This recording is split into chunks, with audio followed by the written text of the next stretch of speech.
Eh bien, bonjour à toutes, bonjour à tous.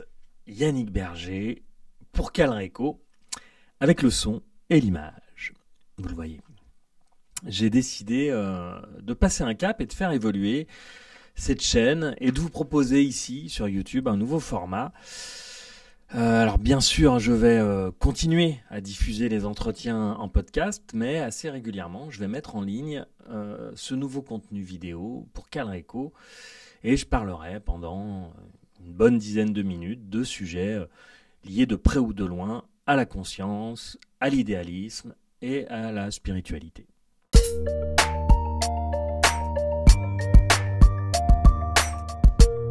Calreco.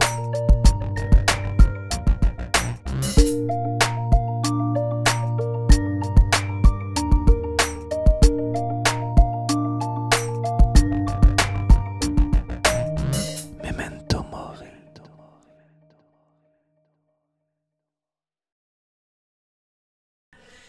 Il y a quelques temps, en fait, je suis allé faire une interview chez Alban.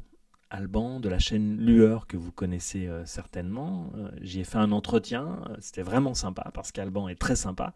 D'ailleurs, c'était une belle rencontre et on a décidé de faire des choses ensemble. Je vous en reparlerai peut-être à l'occasion. Et puis, quelques temps après, je suis allé chez mon père et je lui ai demandé s'il avait vu l'entretien. Il m'a dit ouais, j'ai vu. C'était bien, hein, c'était bien, mais j'ai pas tout compris. Donc, comme c'était un retour qu'on m'avait déjà fait sur les podcasts, je me suis dit que ça serait peut-être pas mal de proposer des vidéos et de revenir sur certains concepts, certaines notions qui ont trait au spirituel, à l'incommensurable, au hard problème de la conscience, comme le disent certains scientifiques. Alors je vais faire ça à ma façon, hein, bien sûr. Je ne détiens pas la vérité, qui est un éternel devenir, mais je vais essayer de le faire bien et je vous proposerai mon point de vue que je tenterai d'étayer le plus possible. Et évidemment, libre à vous de ne pas adhérer ou de contester, les commentaires sont là pour ça.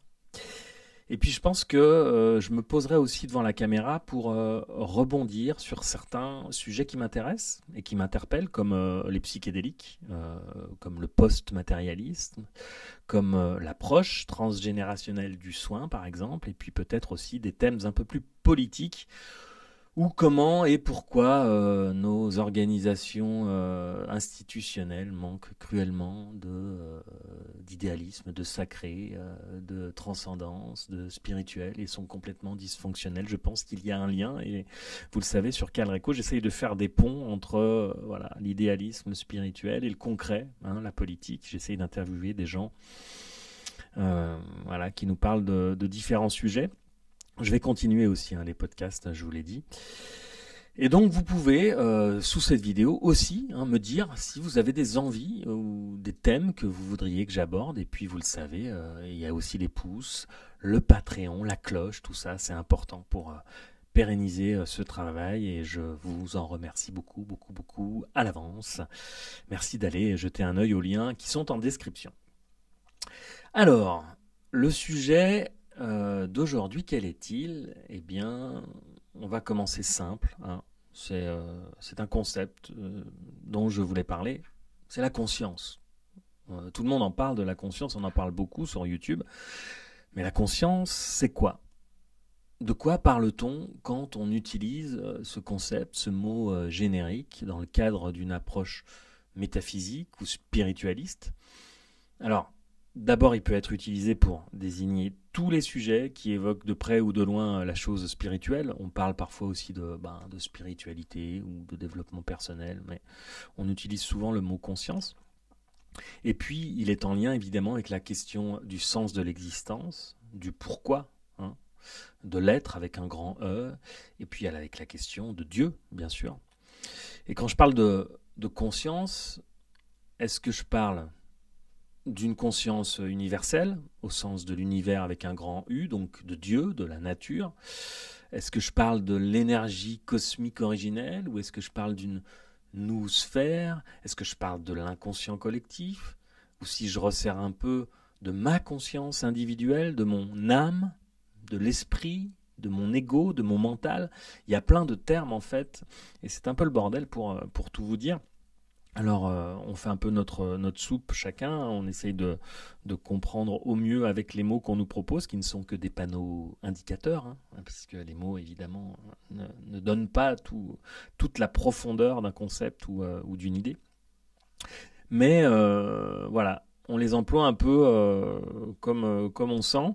Et moi, j'avais envie de faire un petit lexique, un petit glossaire voilà, de ces mots qui ont un lien avec la conscience. Et comme par essence, il n'y a pas de science de la conscience, eh bien, pour effleurer la conscience, il faut en faire l'expérience ou il faut faire silence.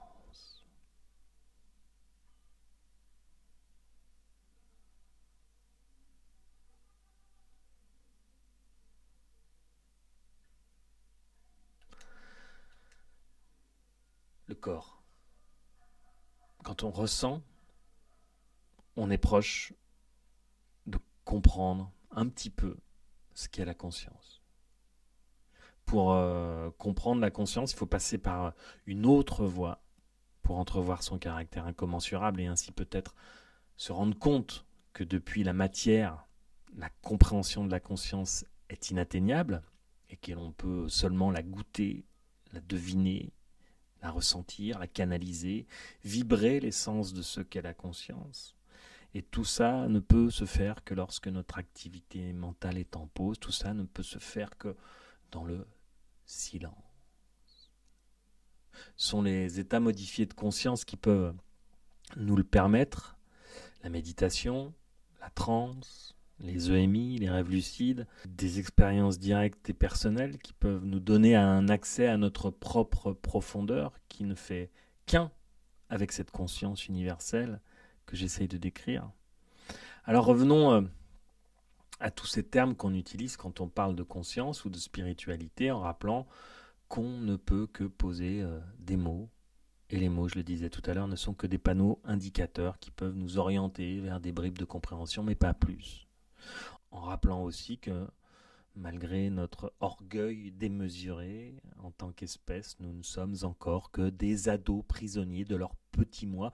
Et comme dirait Carl Jung, notre conscience contemporaine n'est qu'un petit enfant qui commence à peine à dire « je ». Alors définissons la conscience. Quelques panneaux indicateurs. Ça pourrait être l'arrière-plan silencieux qui perçoit le mouvement de l'incarnation. Ça pourrait être le vide duquel émerge la forme. Ça pourrait être le silence duquel émerge le son. C'est l'expérience faite par tous les êtres vivants en ce moment présent. C'est aussi le moment présent lui-même. Une intelligence hors du temps qui n'est pas entachée par la mémoire ou la projection.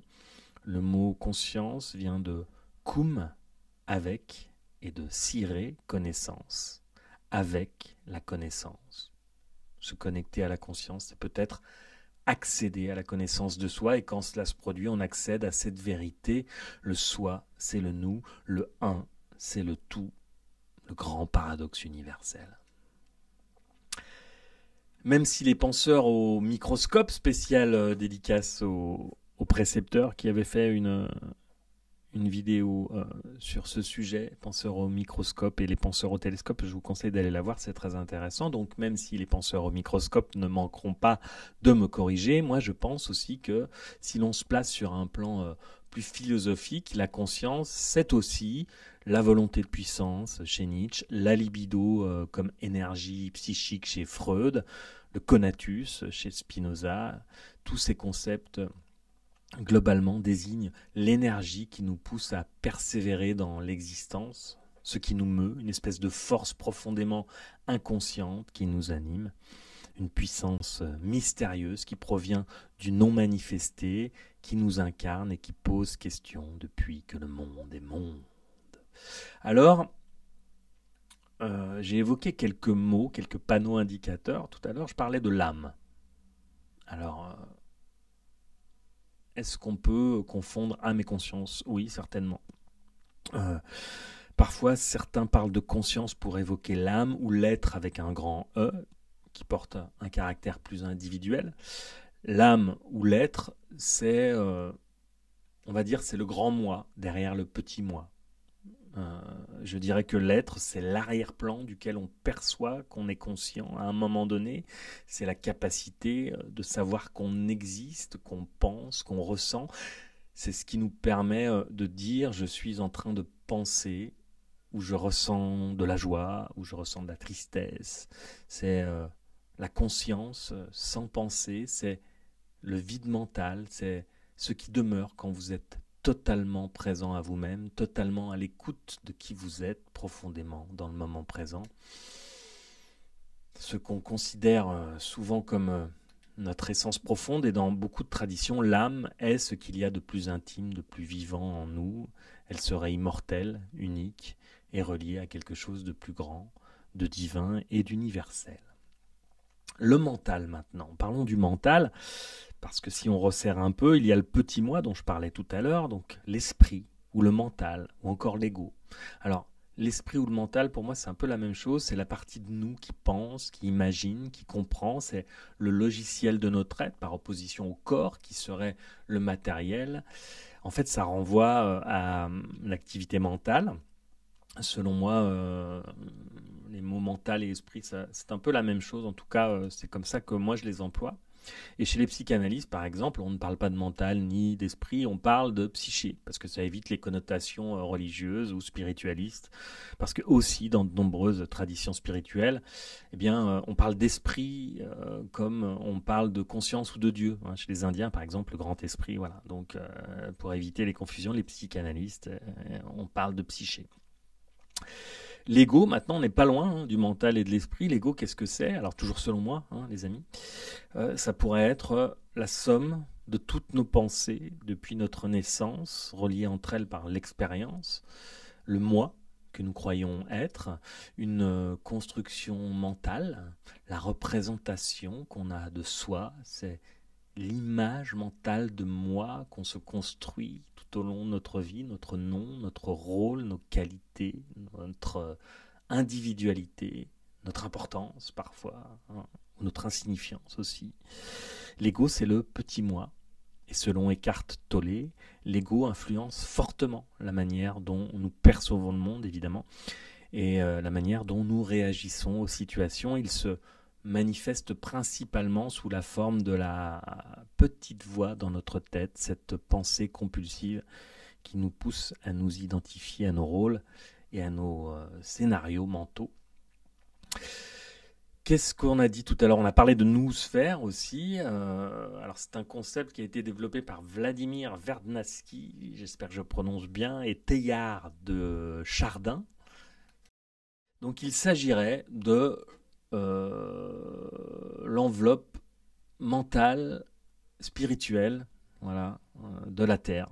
C'est comme une couche d'intelligence collective autour du globe qui est formée par toutes les pensées, toutes les idées, toutes les cultures, toutes les consciences, on y revient, toutes les consciences humaines, une sorte de conscience humaine planétaire, la conscience de l'humanité qui peut-être même ferait partie de la conscience de notre planète Terre, puisque de toute façon il semblerait que tous les êtres vivants, même les pierres, possèdent une conscience, qu'elle soit collective comme celle des plantes ou plus individualisée comme celle des humains. La question de la conscience au sens global, donc c'est un peu tout ça. Je ne sais pas si ça vous parle, si ça vous a aidé. J'ai voulu commencer cette première vidéo en parlant de ce concept. Je pense que je vais digresser beaucoup dans les autres, mais voilà, la conscience, pour moi, c'est un peu tout ça. Et j'aime assez cette image proposée par Stéphane Schillinger pour décrire le phénomène. Stéphane Schillinger, que j'ai interviewé sur Calreco. Vous pouvez aller jeter un œil et une oreille plutôt au podcast. Il compare donc à un iceberg, la conscience à un iceberg dans un océan. La partie émergée correspond à notre mental, à l'esprit. La partie immergée, elle, correspond à notre être. Et le tout flotte dans le grand océan de la conscience universelle, en notant bien sûr que tout cela n'est que de l'eau, bien sûr. Voilà, eh ben, écoutez, c'est fini. Je sais pas ce que ça va donner, cette première vidéo. Soyez indulgents, hein. Je m'y colle pour la première fois, on verra ce que ça dit. Et puis, je vais essayer de vous proposer des choses intéressantes. N'hésitez pas à mettre des commentaires. Et puis, bah, écoutez, je vous incite à essayer de vivre, expérimenter plutôt que d'essayer de lire les panneaux indicateurs. Expérimenter, ça veut dire, je sais pas, ça veut dire méditer, ça veut dire faire des expériences personnelles qui nous emmènent vers plus de compréhension de soi, et plus de compréhension du monde. Bref, j'espère que ces vidéos vous seront utiles, que ce seront des petites bulles d'aide à la réflexion et qu'elles vous aideront à cheminer et à poursuivre sur la voie du sens et de la conscience. Alors, je vous dis à bientôt. N'oubliez pas les pouces et puis les autres réseaux, le Patreon, pour faire un pas de plus avec Calreco et nous accompagner. Je vous dis à très vite et surtout, surtout, surtout, n'oublie jamais que tu vas mourir.